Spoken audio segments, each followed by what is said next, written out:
hello सेमतुवाङ high भन्दै त हात हल्लाएर कहाँ हिँड्नुभएको तपाईँ बिहानै मौलो हिँड्नुभएको के को लागि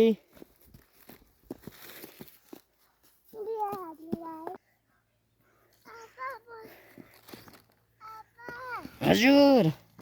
कसको बिहे खानु जानुभएको रे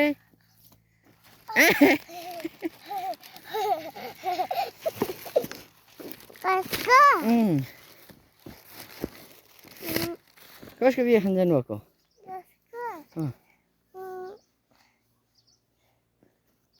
बिर्सिएको कसको बिहे खाने मामाको हो मामाको बिहे खानु जानुभएको हो तिमी त डोरेमन जस्तै देखियौ हो हजुर यता हेरिदिनुहोस् त